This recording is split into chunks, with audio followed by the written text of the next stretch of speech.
Friendship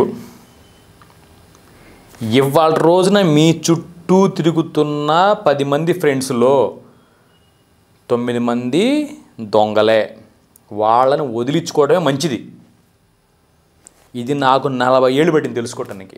మీరు కనుక 20 ఏళ్ల వయసులో తెలుసుకుంటే మళ్ళీ 20 ఏళ్ళు మీకు లైఫ్ మిగిలినట్టే. చుట్టుపక్కల తిరుగుతున్న వాళ్ళందరినీ మీరు అబ్జర్వ్ చేస్తూ ఉండాలి. చాలా మంచిగా ఉంటారు. మీకు పుట్టుకతో స్నేహితులైనా ఉండొచ్చు, మీకు గత 50 ఏళ్ళగా వాళ్ళు పరిచయం అయి కూడా ఉండొచ్చు కొంతమందికి. కానీ మిమ్మల్ని ఎప్పుడు వాళ్ళు కించపరుస్తూనే ఉంటారు. కొంతమంది గమనించుకోండి, మిమ్మల్ని ఎప్పుడు బాధపెడుతూనే ఉంటారు. మీరు వాళ్ళ విషయంలో ఎప్పుడు ఫెయిల్ అవుతూనే ఉంటారు. అయినా వాళ్ళని మీరు పట్టుకొని తీసుకెళ్తానే ఉంటారు మీతో పాటు. 40 ఏళ్ళ నుంచి, 30 ఏళ్ళ నుంచి, 20 ఏళ్ళ నుంచి. ఇలాంటి వాళ్ళని వదిలేయండి. మీ మనసుకు తెలుసు, చాలాసార్లు అనిపిస్తుంది ఏంట్రా వీడు ఇలా చేస్తున్నాడని. అది ఒకసారి 2 సార్లు అనిపిస్తే కామన్, కానీ రెగ్యులర్గా ఎవ్రీడే అనిపిస్తూనే ఉంటుంది. అలాంటోడు మీకు బాల్య స్నేహితుడు, పుట్టు స్నేహితుడని వదిలిపడేయండి. అలాంటోడు వదిలేస్తేనే మీరు బాగుపడతారు. ఎంతమంది ఎక్కువ మంది స్నేహితులు ఉన్నారని ముఖ్యం కాదు, ఎంతమంది బాగున్నారనేది ముఖ్యం. ఓకే, అసలు ముందు మనం మంచోళ్ళం కాదు, చెడేది మనం తెలుసుకోవాలి. మనం మిషన్లం కాదు, మనుషులం. 100% యాక్యురసీ మన దగ్గర ఉండదు. 70%, 80% మనం మంచిగా ఉంటానికి ట్రై చేయాలి. ఎందుకంటే కర్మఫలాన్ని నమ్మాలి. హిందువులం కాబట్టి, శివుడు కనిపెట్టిన కర్మ ప్రకారం నడవాలి కాబట్టి మన కర్మను నమ్మాలి, కర్మ ప్రకారం పని చేసుకుంటే వెళ్ళాలి. ఓకే, మనకి ఒక డబ్బులు ఇచ్చాడు, ఆ డబ్బులు మనం వాడికి టైంకి ఇవ్వలేకపోయాం. కావాలని అవతలవాడి దగ్గర డబ్బులు తీసుకొని మన దగ్గర డబ్బు ఉంచుకొని కూడా వాడికి ఇవ్వకపోవటం నేనైనా సరే ఎవరైనా తప్పే.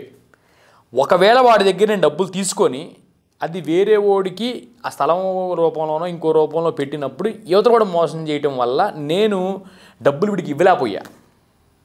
అది వాడికి అర్థమయ్యేటట్టు చెప్పాలి, టైం తీసుకోవాలి, మళ్ళీ ఇవ్వడానికి 100% ట్రై చేయాలి. ఇవ్వలేని మార్గంలో చచ్చిపోయినా పర్లా, ఇవ్వడానికి ట్రై చేయాలి లాస్ట్ బ్రెత్ దాకా. ఇప్పుడు కొంతమంది ఫ్రెండ్స్ ఉన్నారు, మన ఇంటికి వస్తారు, మనతో పాటే తిరుగుతారు, మనతో పాటే ఉంటారు. ఇంత ఓవర్ యాక్షన్ మీరు చేయాల్సిన అవసరమే లేదు. చూసుకోండి, మన తల్లిదండ్రులు మనం సరిగ్గా చూసుకోం, మన భార్య పిల్లలు మనం సరిగ్గా చూసుకోం, ఫ్రెండ్షిప్ మాత్రం సూపర్ అంటాం. ఫ్రెండ్షిప్ చెయ్యండి, తప్పు అంటల్లా, కానీ సెలెక్టెడ్ ఫ్రెండ్షిప్ చేసుకోండి. వాడి కోసం కొట్లాడకపోవటం, వాడి కోసం ముందు ఆడకపోవడం, వాడి కోసం నీ జీవితాన్ని నాశనం చేసుకో. మాకు స్నేహం అంటే ఎలా ఉండాలి? అమ్మ నాన్న భార్య పిల్లల తర్వాత అంత నీకు నిజాయితీగా ఉండాలి. వాడు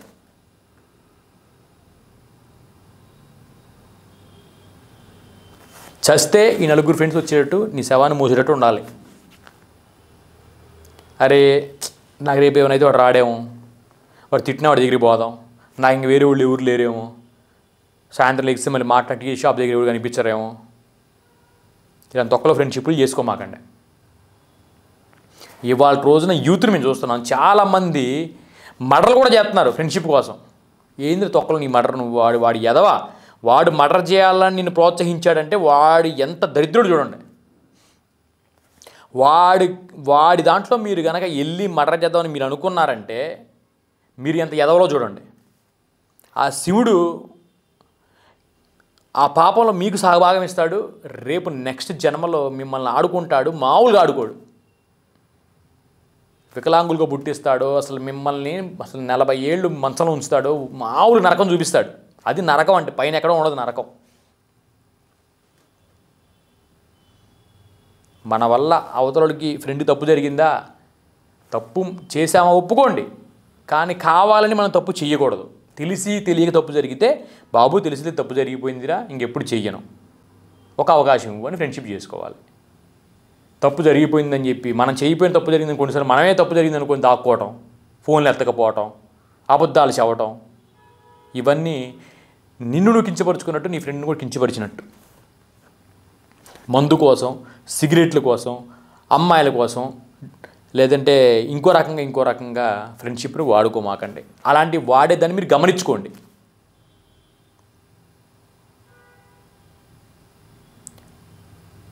చచ్చేటప్పుడు నీ గురించి నలుగురు ఏమనుకుంటారు అని ఆలోచించుకోండి ఎప్పుడు మైండ్లో. తర్వాత శివుడు ప్రతిదీ గమనిస్తున్నాడని గుర్తుపెట్టుకోండి. ప్రతిదీ గమనిస్తున్నాడు. ఇవాళ రోజున 100లో 99 మంది దొంగ ఫ్రెండ్సే ఉన్నారు. మీ చుట్టుపక్కలే ఉన్నారు. అబద్ధాలు చెప్తారు, మిమ్మల్ని ఎక్కిరిస్తారు. నువ్వు సన్నగా ఉన్నావు అంటారు, నువ్వు నల్లగా ఉన్నావు అంటారు, నువ్వు బక్కోడు అంటారు, లేదా నీకు డబ్బు లేదంటారు, నువ్వు కులం తక్కువడు అంటారు. ఇలా మిమ్మల్ని కించపరిచే ఫ్రెండ్స్తో ఫ్రెండ్షిప్ చేయమాకండి. మనస్ఫూర్తిగా మీతో మంచిగా మాట్లాడేవాడు, ఆ ఫ్రెండ్తో మీరు ఇంకో గంట ఉండాలనిపించాలి మీకు. ప్లస్ వాడు చేసే పనులు పాజిటివ్గా ఉండాలి. వాడు చేసే పనులు నెగిటివ్గా ఉంటే మీరు వెనకాల తిరుగుతూ ఉంటే మీ చుట్టూ కూడా నెగిటివ్ ఆరా, వాడి చుట్టూ నెగిటివ్ ఆరా మీకు కూడా వస్తుంటుంది.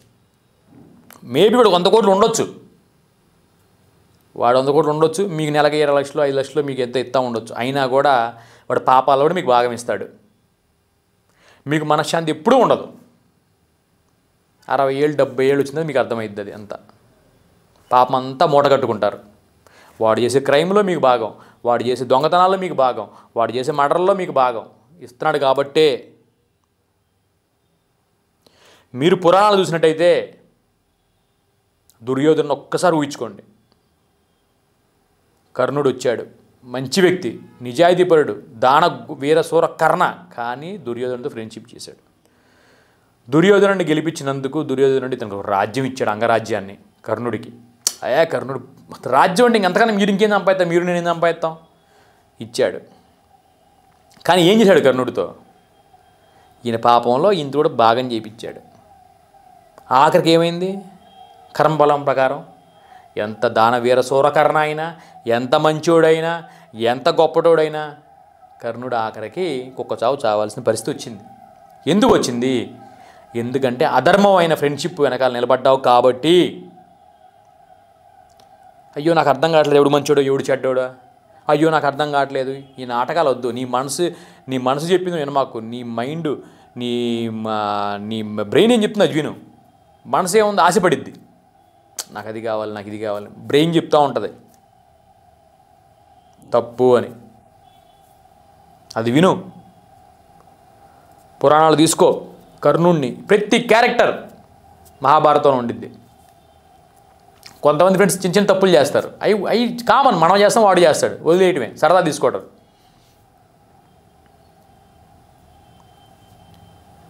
ఫ్రెండ్షిప్ ఇవాళ రోజున చాలా దారుణంగా ఉంది. ప్రతి దానికి రోడ్ బైక్ రేసుల కోసం ఫ్రెండ్షిప్. మొన్న చూసారుగా బస్సు యాక్సిడెంట్ అయింది. వాడు ఏం చేశాడు? ఫ్రెండ్షిప్ కోసం వాడు తాగిన బండి ఈడెక్కాడు, వీడిని ప్రోలోపి పెట్టాడు, ఆడ వదిలిపెట్టమని చెప్పి వాడిని వదిలిపెడతా అన్నాడు. వాడు తాగి ఉన్నాడు కదా అని చెప్పి నువ్వు ఎక్కడ మానేయాలి కాబట్టి నువ్వు చేస్తే తల బగిలి వెనకాల కూర్చున్నాడు. లక్కీగా ఏంటంటే తీసుకెళ్ళి తెచ్చాడు కాబట్టి సరిపోయింది. నువ్వు చేస్తే లేదా వికలాంగుడు అయితే అక్కడ తప్పు జరిగిందిగా. సో అవతల మన ఫ్రెండ్ ఎంత మంచోడైనా సరే మన ప్రలోభ పడమాకండి. వాడి దగ్గర 100 కోట్లు ఉన్నా వెళ్ళమాకండి. వాడు మిమ్మల్ని అవమానపడిస్తే వెళ్ళమాకండి. మీ మైండ్ చెప్తానే ఉంటుంది వీడు మంచోడు కాదు అని. మీరు అనుకోవచ్చు వాడు 100 కోట్లు ఉన్నాయి, ఇంకా 100 కోట్లు ఉంటే వాడే ఇంకా ఈ ప్రపంచంలో మగాడు అని మీరు అనుకోవచ్చు. హిట్లర్ ఏమయ్యాడు? గడాఫీ ఎగ్జాంపుల్ చెప్తున్నా. ఆయన చెడ్డోడు మంచోడు, ఇట్లా చెడ్డోడని మంచోడు చెప్పడానికి కాదు. బిన్ లాడెన్ ఏమయ్యాడు? వీరప్పన్ ఏమయ్యాడు? ఎవడైనా చెడుదారి ఎంచుకుంటాడో ఆ చెడుదారిలో మీరు వెళ్ళారంటే వాడి పతనంలో మీరు కూడా భాగమే. ఎంతోమంది రాజకీయ నాయకులు, ఎంతోమంది సినిమా వాళ్ళు, ఎంతోమంది 100 కోట్ల నోటు సూసైడ్ చేసిన వాళ్ళు లేరా? ఎందుకు? వాడికి ఒకరోజు జ్ఞానోదయం అయిపోయింది. దేవుడు చంపుతాడు, వాడు చేస్తాడు. వాడితో వాడు పక్కన దరిద్ర పనులు చేసిన అందరిని తీసుకెళ్తాడు. Friendship is the main cause of rapes, cause of accidents, cause of crime, cause of smuggling, cause of launderings, everything. వీటన్నిటికీ ఫ్రెండ్షిప్పే. మొహమాటం పోయి వాడి కోసం నువ్వు ఇరుక్కోవటమే. తొక్కల మొహమాటం. వాడు వదిలేస్తే ఏమైద్దాయా? ఇంటికి వెళ్ళి పచ్చడి తింటలేదు, 2 రోజులు పస్తుంటా చచ్చిపోతావు ఏంది?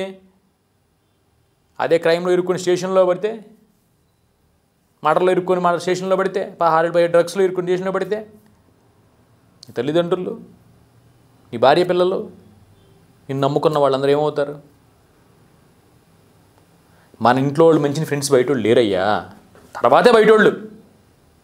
ఇంక నువ్వు అనాథవి, నీ పెళ్ళి కాల, తల్లిదండ్రులు చచ్చిపోయారు, ఎవరు లేరు అనుకో, మంచిగా ఎత్తుక్కో, టైం పట్టిద్దేమో మేబీ. నువ్వు మంచిగుంటే వాడు దొరుకుతాడు నీకు. శివాలయంకి వెళ్ళి 365 రోజులు శివుడు నమ్ముకో, మంచిగా ఉంటానని ట్రై చేయి. మన మిషన్ కాదు కానీ 70-80% మంచిగా ఉన్న ట్రై చేయి. రాజకీయాల్లోకి వెళ్ళి వాడి కొట్టి ఈయన కొట్టి డబ్బులు సంపాదిద్దాం, లేదా వాడి దగ్గర ఇదో దొంగతనాలు చేద్దాం, లేదంటే వాడి దగ్గర ఇది చేద్దాం అని ఫ్రెండ్షిప్లు కనుక చేస్తే మొత్తం మీ బతుకంతా కూడా డబ్బు ఉంటుంది కానీ ఆనందం ఉండదు. ఎంతోమంది ఎగ్జాంపుల్స్ మీ మనసులో కూడా మీకు వచ్చే ఉంటాయి. నేను చెప్తున్నప్పుడు రాజకీయ నాయకులు, సినిమా యాక్టర్లు ఎంతోమంది ఊహించుకోండి. ఫారెన్లో కూడా డబ్బు ఉంటుంది కానీ మనశ్శాంతి ఉండదు వాడికి. వాడు మనవడే వాడిని చంపినోడు ఉన్నారు. 1000 కోట్లు ఉంది, వాడు మనవడు నుంచి ఆస్తులు పంపుకొని వాడిని చంపేశాడు. నిజాయితీ కొన్న ఇళ్లలో ఏం జరగవు. కామని గమనించు. నిజాయితీ కొన్న ఇళ్లలో బ్రహ్మాండంగా మంచిగా కాపురం ఉంటుంది, మంచి పిల్లలు ఉంటారు, మంచిగా తల్లిదండ్రులు బాగుంటారు, అంతా బాగుంటాయి కుటుంబాలు. కానీ నువ్వు నువ్వు దేశ దరిద్రాలకి కుటుంబాలు కూడా డిస్టర్బ్ అవుతూ ఉంటాయి. అది ఫ్రెండ్షిప్ వల్లే జరుగుతూ ఉంటుంది.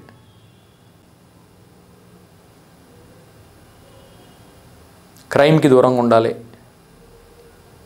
ఇలాంటి ఫ్రెండ్స్ని మిమ్మల్ని ఎవరైతే ప్రలోభపడుతున్నారో, అరే రారా పర్లేదు నైట్ 2ంటికి ఫోన్ చేసి రారా గొడవ పోదాం, లేదంటే ఇటు తాగడానికి పోదాం, ఇప్పుడు సరదా, ఇప్పుడు సంవత్సరం 1-2 సరదా తాగుతాం. ఎవడైనా సోషల్గా ఎవడైనా తాగుతాడు సరదా. అట్లా ఫ్రెండ్స్ వెళ్ళి చెట్టు కింద సరదా తాగుతుంటారు, అది వేరు. ఇదే పని ఇంకా నీకు పోపీయటం, నేను తీసుకెళ్ళి గొడవలు తీసుకెళ్తావు, నీకు పోపీయటం, నీకు దొంగతనం తీసుకెళ్తావు, నీకు పోపీయటం, నేను మర్డర్ చేయటం, నీకు పోపీయటం. ఏరా ముందు నువ్వు కనుక్కొని కూలి పనికి వెళ్ళినా వచ్చే 400-500 అవి తీసుకొని కొద్ది తాగలేవి ఏంది, వాడే పోపియాలి ఏంది. దీంట్లో మళ్ళీ కులం పేరుతో ఫ్రెండ్షిప్ చేస్తారు కొంతమంది, మతం పేరుతో ఫ్రెండ్షిప్ చేస్తారు కొంతమంది. ఇవన్నీ కాదు. మీరు నైట్ కళ్ళు మూసుకుని ఒక 5 నిమిషాలు ఆలోచించండి. ఒక్కసారి కనుక మీ మైండ్ ప్రకారంగా ఆలోచించి వీడితో ఫ్రెండ్షిప్ చేయాలి, వీడే మన కాపాడతాడు, వీడే మంచోడు, వీడే లేదని ఫ్రెండ్షిప్ లేకపోయినా పర్లా, ఒకడే బతుకు. చచ్చిపోతే మున్సిపాలిటీ వాళ్ళు తీసుకెళ్తారు. రోజు కూలి పని చేసుకో, 500 సంపాదించుకో, తిను, పిల్లలు పెట్టుకో, ఎవరు లేకపోతే నువ్వు ఎంజాయ్ చేసుకో, తిను, సినిమా చూడు, పడుకో. చచ్చిన రోజు వాళ్ళు ఎత్తుకుపోతారు. ఇవిడే ఫ్రెండ్షిప్, ఇవిడే నీకు ఫ్రెండ్షిప్. ఎందుకు కావాలి నీకు ఫ్రెండ్షిప్? దరిద్రంగా తీసుకెళ్ళి నీ కర్మను మార్చి నెక్స్ట్ జన్మలో నిన్ను వికలాంగు తయారు చేసి కుక్కగా నక్కగా పుట్టించి నీ జీవితాంతం సంగనాకి ఇచ్చే ఫ్రెండ్షిప్ చేయి మాకు. ఇవాళ రోజు నేను నమ్మేది అయితే టాక్సిక్ ఫ్రెండ్షిప్ నడుస్తుంది. జాగ్రత్తగా ఉండండి, దూరంగా ఉండండి. శివుడిని నమ్ముకోండి, మనసును నమ్ముకోండి. వాడు దేవుడిని నమ్మడు, భలే ఉంటాడు, వాడు డాక్టర్ చెప్పాడు, వాడు అది చెప్పాడు, వాడు సైంటిస్టు, బొక్కేం కాదు. మహాశివుడిని నమ్మండి, శివుడు మిమ్మల్ని తీసుకెళ్తాడు, మంచి ఫ్రెండ్షిప్ చేపిస్తాడు, మంచి వాళ్ళని దగ్గర చేస్తాడు, ఎదవలను దూరం చేస్తాడు. 100 కోట్లను వదిలిపడండి, తొక్కలో 100 కోట్లు. ఎస్, వాడికి 100 కోట్లు ఉందయ్యా, మీ అమ్మా నాన్న చచ్చిపోయి మీ భార్య పిల్లలు నిన్ను వదిలేసి నీకు ఎవడు లేకుండా వాడు మాత్రం 100 కోట్లు ఉంది, నీకు అప్పుడు ఒక 5 లక్షలు 3 లక్షలు ఇస్తున్నాడు. ఆనందంగా ఉంటుందా జీవితం? వాడు చచ్చిపోతాడు సడన్గా, నీ పరిస్థితి ఏంది? వాడు ఎప్పుడు 2-3 కేసులు నేను ఇరికిచ్చాడు, నీ పరిస్థితి ఏంది? దైవాన్ని మించిన ఫ్రెండ్షిప్ లేదు. శివుడితో ఫ్రెండ్షిప్ చేయి, నీకు మంచి ఫ్రెండ్స్ని ఇవ్వమని కోరుకో, మంచిగా బతకాలని కోరుకో, చిన్న చిన్న తప్పులు క్షమించమని అడుగు, దాని రెక్టిఫికేషన్ ఎలా చేయాలో చెప్పమని చెప్పు. ఎవరికి రూపాయి ఇవ్వాలా, అవి ఎలాగోళ్ళ సంపాదించి మళ్ళీ వాళ్ళకి ఇచ్చే మార్గం చూడమంచి అడుగు, ఇస్తాడు ఆయన, చేస్తాడు. టైం పట్టిద్ది, కర్మ ప్రకారంగా టైం పట్టిద్ది. రోజు 300 రోజులు టెంపుల్కి వెళ్ళు, నీకు ఖచ్చితంగా మంచి మార్గం చూపిస్తాడు అంతే. నిజాయితీగా ఉంటానికి ట్రై చేయి. దేవుడు లేడు, అది లేడు, ఇది లేడు అంటే మరి లక్షల సంవత్సరాల నుంచి గుడుల మీద ట్యాబ్ పట్టుకున్నట్టు ఉండిద్ది, లేదంటే గుడుల మీద ఎప్పుడు సైన్స్ 9 గ్రహాలు ఉన్నటువంటి ఫోటో వీడియో రాళ్ళతో చెక్కినవి ఉంటాయి. మరి ఇవన్నీ ఎందుకు ఉన్నాయి? దైవబలం లేకుండా ఆయన వచ్చేసినాయా? ఆర్కియాలజిస్ట్ని అడిగినా కూడా 10,000 సంవత్సరాల క్రితం ఈ గుడి మీద ఇది ఉందండి, మరి దీనికి ఏంటంటే ఉందా అంటే అవును నిజమే, 10,000 సంవత్సరాల క్రితం ఇది ఉంది, ఎందుకుందో మాకు తెలియదు అంటారు. అందుకే మాకు ఎందుకు 10,000 సంవత్సరాలు ఇప్పుడు కొత్తగా కట్టారా, అది కొత్తగా ఎవరైనా చెక్కారండి అంటే కాదని 10,000 సంవత్సరాల క్రితమే చెక్కారంటారు. సో సైన్స్ అనే దానికి చూస్తే ఓకే అనిద్ది, సైన్స్ చూడకపోతే మాకు తెలియదు అనిద్ది, అంతే తప్ప సైన్స్ దేవుడు లేదని కన్ఫర్మ్ చేయదు. ఆ గుడి మీద ఉన్న ఇప్పటికీ మనకున్న శిలాఫలకాలు 10,000 సంవత్సరాల నుంచి 1,00,000 సంవత్సరాల నుంచి ఉన్న శిలాఫలకాలే మనకు నిదర్శనం దేవుడు ఉన్నాడని. ట్యాబ్ ఉన్నట్టు, ఏరోప్లేన్ సింబల్స్ ఉంటాయి కొన్నిటి మీద. ఇవన్నీ ఎలా ఉంది? దేవుడు ఆ రోజులు ఉండేవాళ్ళు, పుష్పక విమానాల్లో తిరిగేవాళ్ళు, ఇవన్నీ ఉన్నాయి కాబట్టి అవి చూసి వేరే వాళ్ళు వేశారు. ఆర్కియాలజీ డిపార్ట్మెంట్ దేవుడు ఉన్నాడని చెప్పపోయినా కూడా ఇవన్నీ 10,000 సంవత్సరాల క్రితం ఉన్నాయని కన్ఫామ్ చెప్పింది. అప్పటి నుంచి ఉన్నాయి, వాళ్ళు అది చెప్పారు. మరి ఎలా ఉన్నాయో వాళ్ళకి తెలియదు కదా, మరి ఎందుకు చెప్పరు వాళ్ళు, మాకు తెలియదు అంటారు. కానీ 10,000 సంవత్సరాలు మన మనసు చెప్పాలి ఆ విషయం. 10,000 సంవత్సరాల క్రితం ఇది ఉంది కాబట్టి ఎలా ఉంది, యూనివర్స్ బొమ్మలు ఎలా ఉన్నాయి, దాని మీద విమానాల బొమ్మలు ఎలా ఉన్నాయి, ట్యాబ్ చూసినట్టు బొమ్మలు ఎలా ఉన్నాయి, ఇవన్నీ ఎలా ఉన్నాయి, దేవుడు ఉన్నాడు కాబట్టి అవన్నీ మనం తెలుసుకున్నాం కాబట్టి ఉన్నాయి. అప్పుడు వాళ్ళు చూసేవాళ్ళు దైవత్వంతో కలిసి బతికేవాళ్ళు. ఇది కలియుగం కాబట్టి ఇప్పుడు ఎవడు కలిసి బతకట్లా. నెక్స్ట్ యుగంలో మళ్ళీ దేవుడితో కలిసి బతుకుతారు. ఈ కలియుగంలో దరిద్రాలు ఇలాగే ఉంటాయి, ఫ్రెండ్షిప్లు ఇలాగే ఉంటాయి. చెడు త్వరగా అట్రాక్ట్ చేస్తుంది, మంచిది చెప్పు స్లోగా వస్తుంది. టైం పట్టిద్ది, వెయిట్ చేయండి, పాజిటివ్గా ఉండండి, ధైర్యంగా ఉండండి. ఖచ్చితంగా ఆ దైవం శివుడు తప్ప మిమ్మల్ని ఎవ్వరు బయట వెయ్యరు. శివుడు మిమ్మల్ని బయటేస్తాడు. శివుడిని నమ్మండి. 365 రోజులు ఆయన దండం పెట్టుకోండి. ఆయన మనసులో ఎప్పుడు తలుచుకుంటూ ఉండండి, కష్టంలో సుఖంలో. ఆయన ఖచ్చితంగా మీ తోడుగా ఉంటాడు, మంచి ఫ్రెండ్షిప్ చేపిస్తాడు. Thank you.